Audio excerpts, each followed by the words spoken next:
Dentro do nosso objetivo de responder as perguntas que nos fazem por ocasião dos nossos vídeos, hoje nós vamos responder mais uma destas perguntas que surgem com frequência. A pergunta é essa: cientificamente é possível a mente humana, usando os processos quânticos, fazer acontecer coisas? Isso é possível? Como nós devemos proceder na vida prática para fazer isso acontecer? Que comportamento nós temos que ter para que isso seja possível utilizando a nossa mente? Essas perguntas, elas têm surgido com bastante frequência. É importante que você saiba 3 coisas sobre física quântica antes de nós respondermos essas perguntas. Primeira, os objetos quânticos, eles têm a natureza de onda, a natureza ondulatória. Portanto, realidade quântica e realidade ondulatória são sinônimos. Segundo, os objetos quânticos, eles tendem a interagir com campos eletromagnéticos e também com outras partículas. Isso é uma natureza mesma que pertencem aos objetos quânticos. Terceiro, quando isso acontece, quando os objetos quânticos interagem com outras partículas, eles imediatamente perdem a sua natureza quântica, eles perdem a sua natureza ondulatória e passam a existir como objetos corpusculares. Os físicos dão a este processo o nome de descoerência quântica. Então, essas são as 3 características que você tem que saber para entender essa questão de hoje, né? Vamos esclarecer algo importante antes, para que nós não sejamos confundidos com místicos. Nosso propósito aqui é manter sempre a fidelidade científica, a fidelidade ao espírito da física quântica. Isso é importante. Quando, no processo da atuação da mente humana com objeto quântico, a mente humana não entra em contato direto com o objeto quântico. Isso não existe. Quem afirma isso está praticando misticismo. Entre a mente humana e o objeto quântico existe o aparelho que o cientista usa para observar o objeto quântico. A partícula quântica, então, ela interage com o instrumento. E só então é que a mente humana, através do instrumento, entra em contato com o objeto quântico. Depois do objeto quântico interagir com os objetos corpusculares, com os átomos, com as moléculas que pertencem a um instrumento de medida. Isso fica bem claro. Isso fica bem claro. Quando a mente humana entra em contato com o objeto quântico, ele já se materializou. ele entrou em descoerência quântica. Ele já é uma partícula, ele não é mais uma onda. Porém, é aqui que vem a parte mágica da coisa. Quando o observador manipula o instrumento, o aparelho com o qual ele observa a partícula, quando ele faz isso, ele pode decidir sobre que resultado o experimento vai apresentar. Ou seja, ele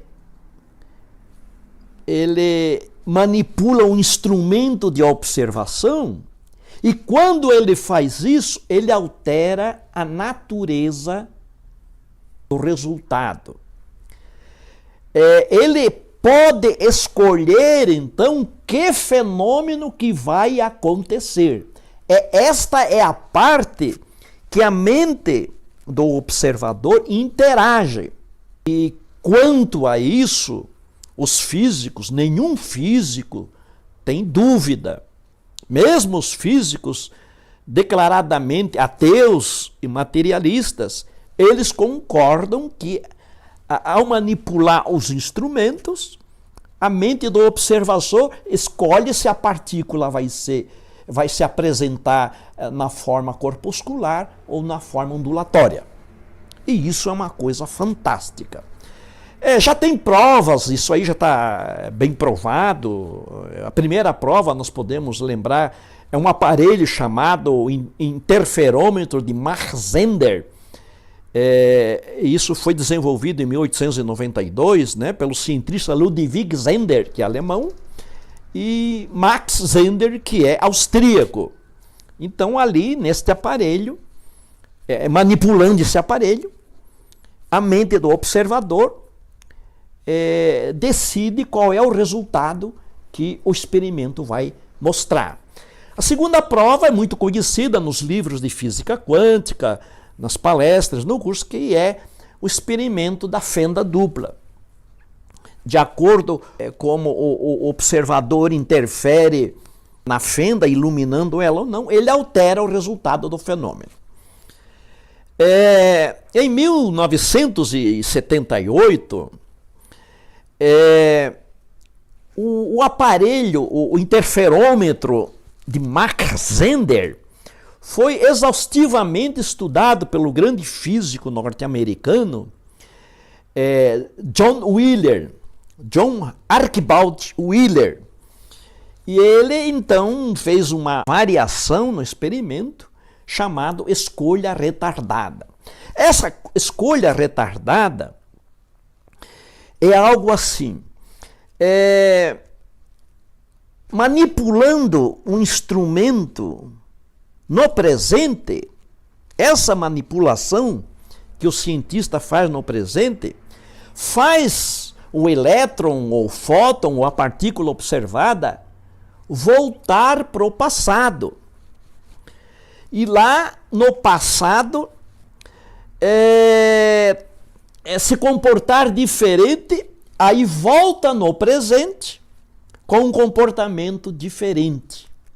Então, na verdade, o experimento da escolha retardada desenvolvida por John Wheeler, e isso foi em 1986, teve um experimento real com o físico alemão Walter Helmut, provou que, de fato, o sujeito, a mente humana, pode fazer com que a partícula quântica vá para o passado, muda a sua história no passado, para que o comportamento no presente seja diferente.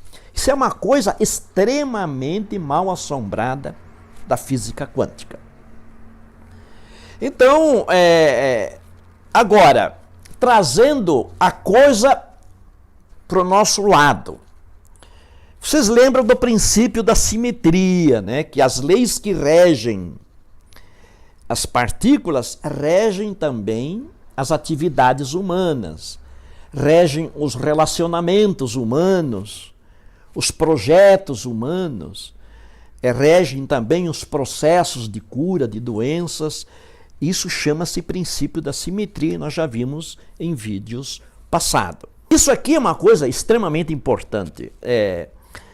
A mente do observador que manipula o interferômetro Mach-Zehnder, a mente é a mesma mente do cientista quando ele vai no supermercado. É a mesma mente do cientista no seu cotidiano. Não é uma mente diferente. A mente do observador científico e a mente do físico no seu cotidiano. Você, por exemplo, se você operar o interferômetro de Mach-Zehnder, você também vai produzir o mesmo efeito. Você também, com a sua mente, assim mesmo como você está, você pode fazer a partícula ir para o passado, mudar o comportamento no passado, voltar para o presente com um outro acontecimento, mudar a história do presente. Assim mesmo como você está. Não há diferença entre a mente do cientista e a sua mente. Esse poder é igual para qualquer pessoa. Não tem nada de... O interferômetro de Mach-Zehnder não tem nada de especial. Você percebeu isso? Então, ambas as mentes, a minha, a sua, a do cientista, é o mesmo poder. O mesmo poder. Essa é a parte interessante. Então, considerando esse poder que a mente humana tem na realidade humana, nós não temos que observar partículas. É bom insistir nisso. O que nós vamos observar não são partículas, são os nossos projetos, são os nossos desejos, são os nossos objetivos, as metas, a cura das nossas doenças, são a superação das nossas deficiências. É isso que nós estamos observando. E também na vida real nós não temos um interferômetro de Mach-Zehnder para manipular. Nesse caso, os interferômetros, eles são os nossos contextos, né? As nossas circunstâncias, os nossos cenários, né? Esse é o nosso aparelho de observação, os nossos contextos, os nossos ambientes. Então, essa é a transposição que nós fazemos da realidade quântica para a realidade humana. Então, aqui agora, justamente aqui é que entra as perguntas que nos fazem sempre, né? Será que existe algum tipo de comportamento mental, intelectual, psíquico, capaz de fazer com que nós possamos manipular os nossos contextos, os nossos acontecimentos, como se fosse um aparelho de Mach-Zehnder, e mudar a história dos nossos acontecimentos? Será que existe esse tipo de ação, esse tipo de atitude? De fato, considerando aquilo que nós falamos, que a mente é uma só, aquela mente que produz este processo sobre as partículas, quando a gente opera um interferômetro de Mach-Zehnder, e a mente minha, de você, a mente das pessoas, considerando que é uma mente só, então, de fato, é possível sim, existem certas atitudes, certos comportamentos, certas ações psíquicas. Nós vamos insistir sempre aqui que a gente utiliza a física quântica como ferramenta na nossa vida através do nosso psiquismo. Psiquismo da sensibilidade, psiquismo das emoções, psiquismo mental, psiquismo intelectual, o psiquismo da cognição, o psiquismo da imaginação, o psiquismo da vontade, o psiquismo da predisposição. o psiquismo da insistência, o psiquismo da disciplina e por aí afora. Então você percebe que existe essas atitudes. Nos nossos cursos nós ensinamos isso de uma forma muito clara e sem mistério, muito simples. Nós ficaríamos bastante contentes de poder fazer um reencontro com você num destes cursos nossos, para lhe ensinar isso, se você está interessado nisso. Eu sou Osni Ramos, eu sou engenheiro, eu sou físico e sou filósofo, e já há mais de 25 anos eu venho trabalhando nessa área, explorando como é que a física quântica atua na vida prática das pessoas, no cotidiano. Já escrevi 5 livros e estou escrevendo um 6º livro. O meu último livro é A Física Quântica na Vida Real, onde eu também ensino isso aí, que eu ensino nos meus cursos. E ensino muito mais outras coisas. Se você estiver interessado no curso, no livro, por favor, use aí o link indicado e muito breve isso vai parar nas suas mãos. Um abraço quântico.